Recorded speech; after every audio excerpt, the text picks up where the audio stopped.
The lease application got rejected again. Third apartment this week. Turns out landlords in Des Moines run credit checks now, and mine tells a story I can't talk my way out of. 6 months ago, I had a beautiful townhouse paid for by someone else, a car I never had to maintain, and a man who solved every problem before I even knew it existed. Now I'm refreshing Craigslist every hour, looking for someone desperate enough to rent to a single mom with an eviction on her record. The rejection email stares back at me from my cracked phone screen. After careful consideration of your application, they all start the same way. They all end the same way, too. My credit score, 493, might as well be a scarlet letter branded on my forehead. Every landlord, every property manager, every person with a spare room sees that number and sees exactly what I am: a risk, a user, a mistake waiting to happen. My daughter Haley sits at the motel desk doing homework while I scroll through dating apps on my phone. She's using the free Wi-Fi that cuts out every 10 minutes, hunched over a math worksheet that's due tomorrow. Her pencil is worn to a nub, the eraser long gone, but she doesn't ask for a new one. She's learned not to ask for things we can't afford, not for love. I gave up on that fairy tale years ago. I'm shopping for our next lifestyle upgrade, and the options are depressing. Tom's gone, really gone this time, and these men on Bumble don't have that same savior complex shine in their eyes that he had. I should have played it differently, should have kept him on the hook longer. 3 years wasn't enough to secure what I needed, but I got greedy, pushed too hard, and now the golden goose has flown away. Worse, he's apparently been warning other geese about me. Small city problems. But I know there's another Tom out there. There always is. Some lonely guy with a hero complex and a steady paycheck, just waiting for a damsel in distress to give his life meaning. I just have to find him before the money runs out. The motel wants $280 for another week. I have $93 in my account. Haley needs new school shoes, her field trip money is due, and we're living on gas station sandwiches. This is what happens when you burn your safety net before setting up the next one. Tom would have handled all of this. Tom always handled everything. That was the whole point of Tom. I met him 3 years ago at Target. I was there with Haley, who was 6 then, trying to figure out which groceries I could afford with my last $40 until payday. She was crying because I wouldn't buy the cereal with the toy inside, and I was near tears myself, exhausted from working 2 jobs that barely covered daycare. The shift at the diner had been brutal that day. A table of college kids had stiffed me on a $90 check, and my manager had taken it out of my tips. My feet were screaming in my 5-year-old waitress shoes, and I could feel the beginning of another migraine. Haley's crying was like needles in my brain, but I couldn't afford to lose it. Not in public, not where people might see and judge. "Excuse me," a voice said behind me. "I think you dropped this." I turned to see this average-looking guy holding a $100 bill. Brown hair already thinning, nervous smile, clothes that screamed "It department." But his eyes were looking at me like I was some kind of tragic princess. I recognized that look. I'd been practicing for it my whole life. "That's not mine," I said, even though God knows I needed it. "It was right by your cart." "Must have fallen from your purse." We both knew he was lying. I knew he was lying. He knew I knew. But Haley had stopped crying, staring at the money with huge eyes, and my pride was a luxury I couldn't afford. "Oh," I said, letting my voice crack just a little. "Thank you so much. You have no idea what this means to us." His whole face lit up. That's when I knew I had him. Tom insisted on buying our groceries. Then he carried them to my beat-up Honda with the broken taillight. He noticed the car seat held together with duct tape, the expired registration, everything that screamed struggling single mom. I watched him catalog each problem like items on a shopping list, already planning how to fix them. "I'm Tom," he said, handing me his business card. "Senior systems analyst at Principal Financial. Stable job. Good money, no wedding ring." "Melody," I replied, making sure to look exhausted but brave. "This is Haley." "Hi, princess," he said to my daughter, and she actually smiled. Kids can smell a mark just as well as their mothers can. Within a week, Tom had fixed my taillight.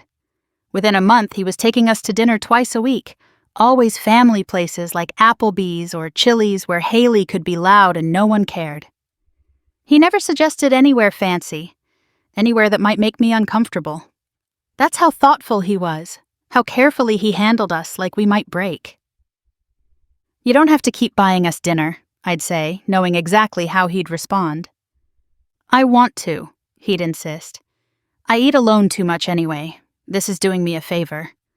The way he'd look at Haley when she showed him her drawings, the way he'd listen to her rambling stories about school, it was like watching a man who'd been starving finally find food. I found out later he'd tried dating apps for years, gone on hundreds of first dates that never turned into seconds. Women found him boring, too nice, too eager. Their loss, my gain. Within 3 months, we were living in his townhouse, and my biggest worry was remembering to act grateful enough to keep him hooked. The thing about men like Tom is they don't want a partner. They want a project, someone to save, someone who needs them, and I gave him exactly that, a beautiful broken bird who just needed a strong man to fix her wings. It's almost too easy when you understand the psychology. I had a whole backstory prepared. Abusive ex-husband, completely fictional. Haley's dad was just a one-night stand who didn't stick around. Struggling to make ends meet. True, but largely due to my shopping addiction. No family support. Also true, I'd burned those bridges long ago. Tom ate it up, every tragic detail making him feel more like a hero. The arrangement was perfect. He paid for everything. Rent, car insurance, Haley's dance classes, my gym membership, weekend trips. All I had to do was exist in his space, let him fix my problems, occasionally sleep with him, and constantly remind him how amazing he was for saving us. "I don't know what we'd do without you," became my catchphrase, the magic words that kept his credit card open and his questions at bay. But Tom wasn't stupid, just willfully blind. After a year, he started suggesting I go back to school, get a better job, contribute something. I'd cry about how hard it was being a single mom, how traumatized I still was from my abusive marriage, how I just needed more time. It always worked, for a while. The real problem started when he wanted to make things official. Marriage, adoption, real family stuff. That wasn't part of my plan. Marriage meant financial transparency.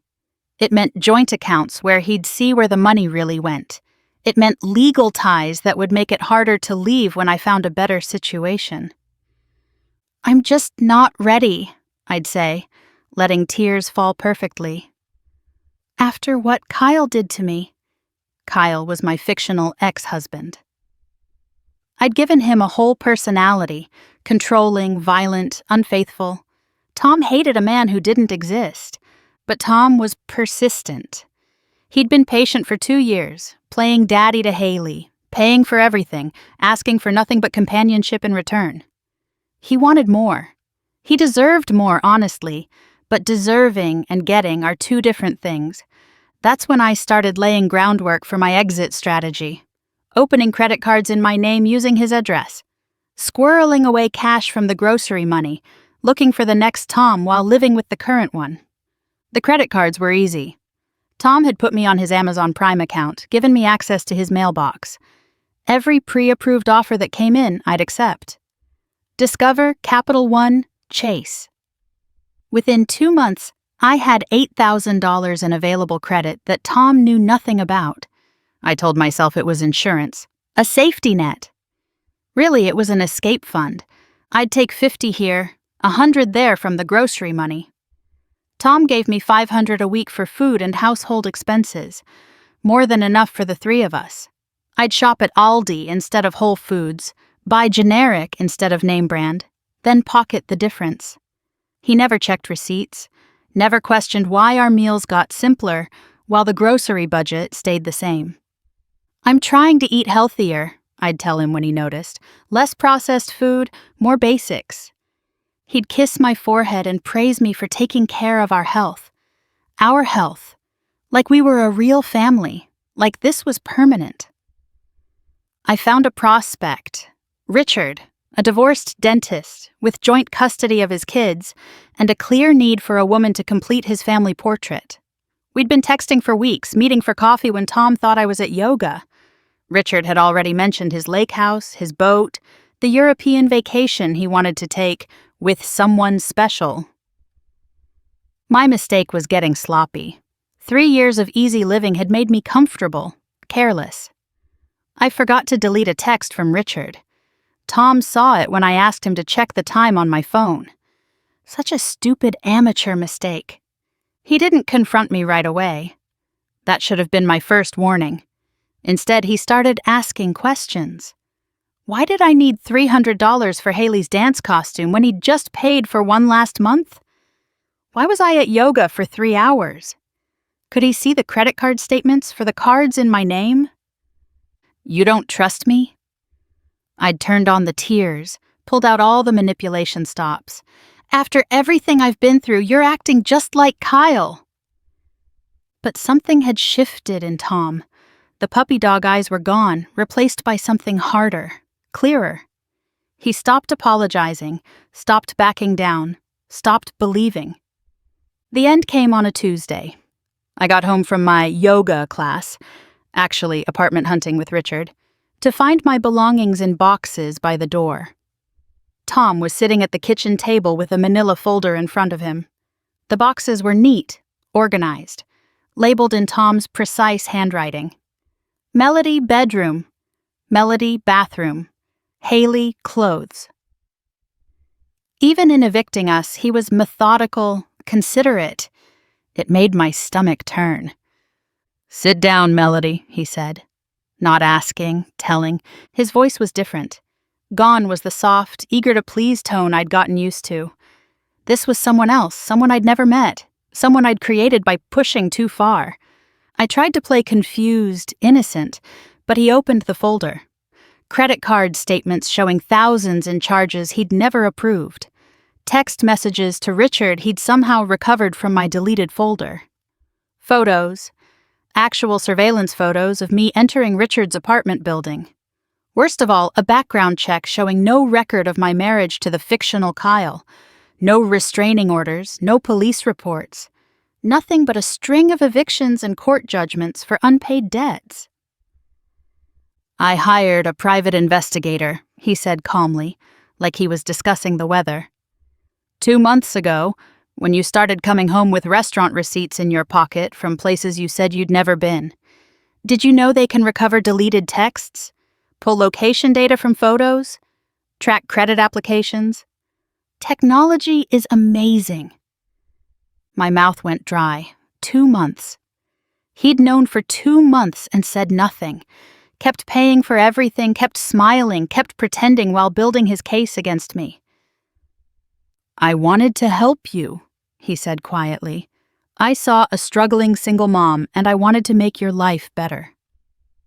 But you were never struggling, were you? You're just a parasite. How dare you? Stop. He held up his hand. Just stop.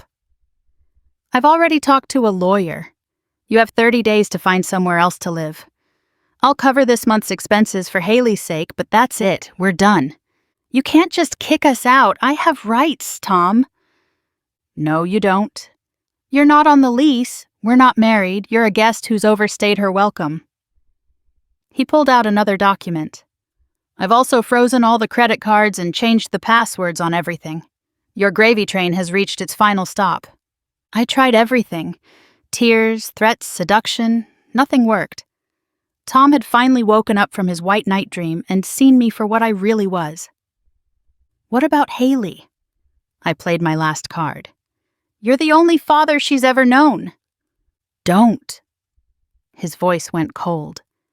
Don't you dare use that little girl as a weapon.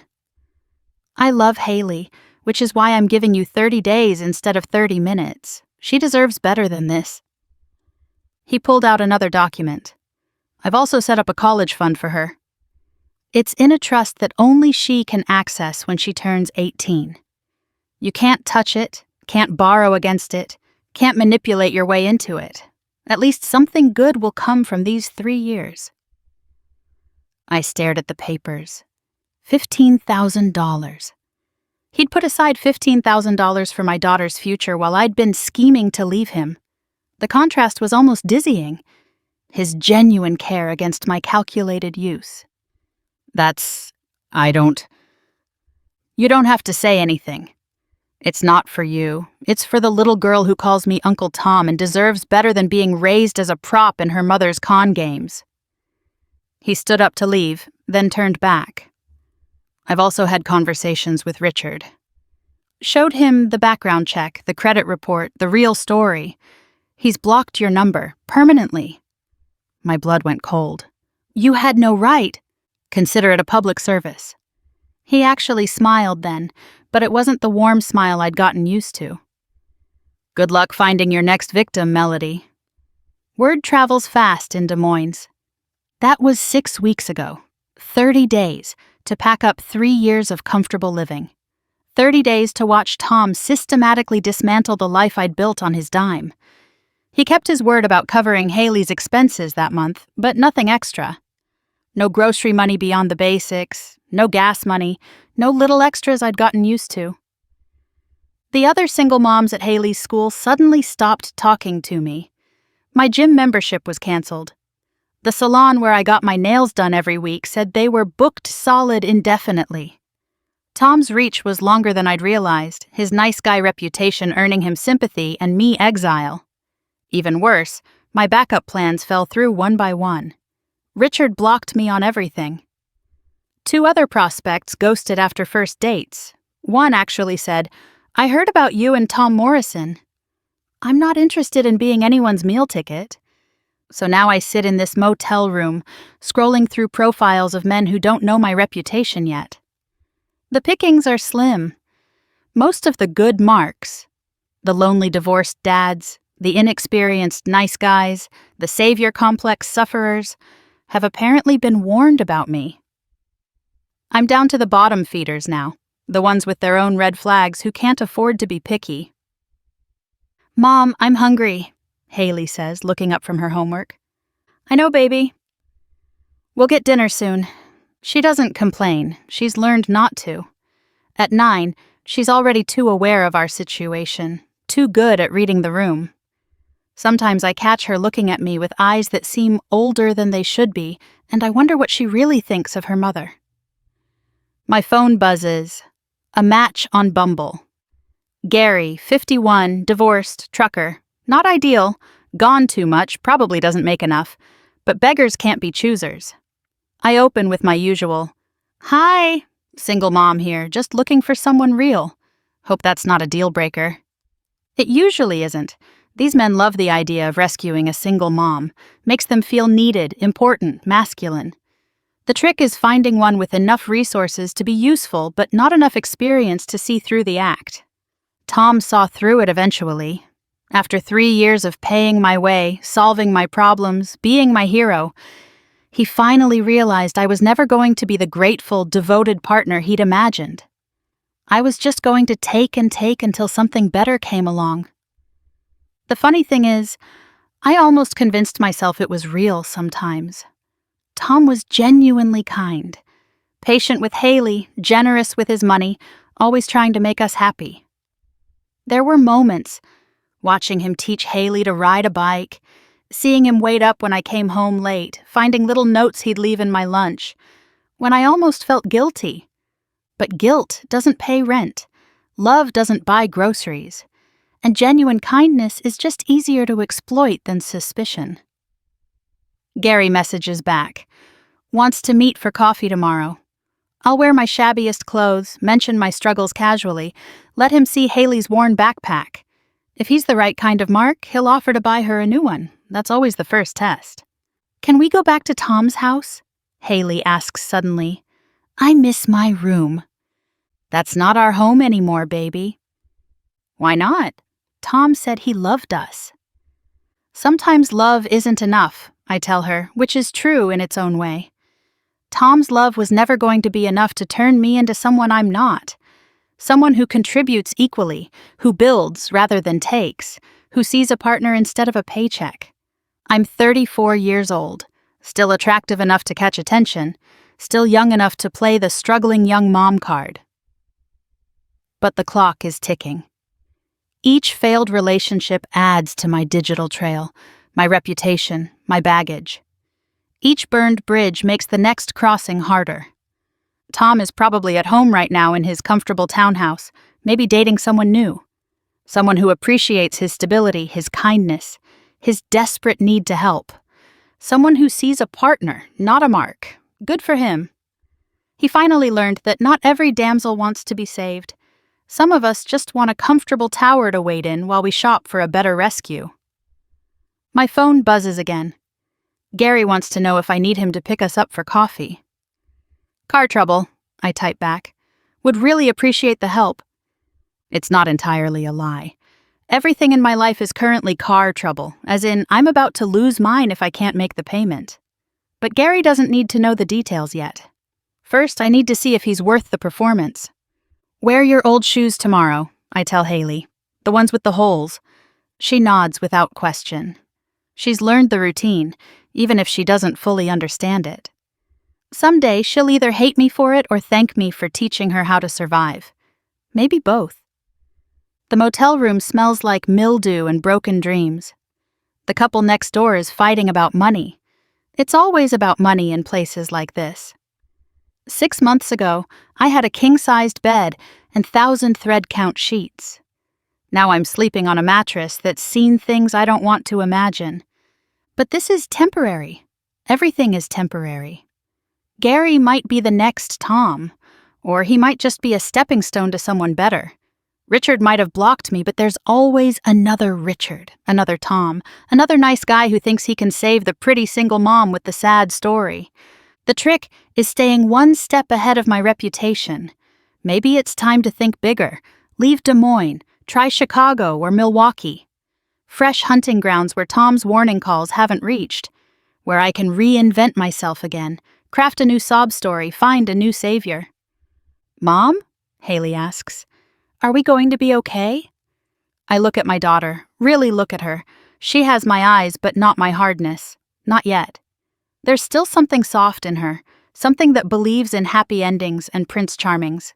I'm killing that softness slowly, teaching her through example that men are utilities, that love is transactional, that survival matters more than honesty.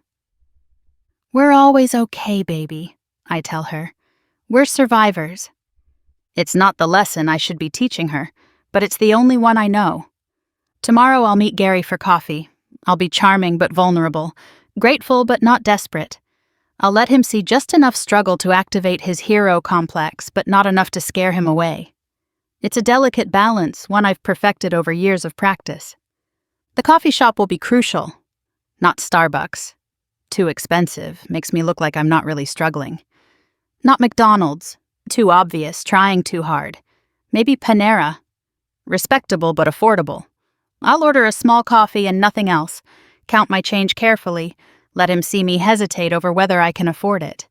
When he offers to pay, and he will offer, they always do, I'll protest just enough. Oh no, I couldn't. Then accept with visible relief and gratitude. Thank you so much. Things have been so tight since... Since what? I need a new story. Can't use the abusive ex-husband again. Tom's poison has spread too far in Des Moines. Maybe a workplace injury. Hurt my back, lost my job, workers' comp tied up in red tape. Believable, sympathy-inducing, hard to verify. Yes, that'll work. If Gary doesn't work out, there'll be another one. There always is. Some lonely man looking for purpose, ready to mistake my manipulation for love, my need for desire, ready to pay for the privilege of feeling needed. Tom figured it out eventually. They all do, if I stay too long. The trick is knowing when to leave, before the questions get too pointed, before the credit cards get cut off, before they start comparing notes with other men I've used. I was getting lazy with Tom. 3 years in one place, getting comfortable, forgetting that every relationship has an expiration date. Next time I'll be smarter. Take less but from more sources. Keep multiple options open. Never let myself get too dependent on one man's generosity. The motel room feels smaller as night falls. Haley's asleep now, curled up in the chair because she doesn't like the scratchy motel sheets. I should feel guilty for putting her through this, for teaching her such ugly lessons about the world. But guilt is a luxury I can't afford, just like genuine love, real partnership, or honest work. Tomorrow, Gary will either be the solution to our immediate problems or just another dead end. Either way, I'll keep looking, keep hunting, keep surviving the only way I know how, by finding men who need to feel needed and letting them pay for the privilege. Tom called me a parasite. He's not wrong, but parasites are survivors, adapting to whatever host presents itself. And I'll keep surviving, one Tom at a time, until my luck runs out or my looks fade, or my daughter grows up to either become me or despise me. For now, I swipe right on a few more profiles, cast a wider net. Tomorrow's coffee with Gary is just one possibility. By the end of the week, I'll have 3 or 4 more lined up. One of them will bite. One of them always does. The couple next door has stopped fighting. The silence is worse than the shouting. It sounds like defeat. Like acceptance. Like where I'll be if I don't find another Tom soon. But I will. I always do. And somewhere in Des Moines, there's a lonely man scrolling through the same dating app, looking for someone to save. Looking for meaning. Looking for me, even if he doesn't know it yet. I just have to find him before my money runs out. Before my reputation catches up. Before Haley figures out that her mother isn't struggling. She's hunting. The motel wants their money in 5 days. Gary better have a hero complex and a decent credit limit. If not, there's always the next one, because there's always another one. Always.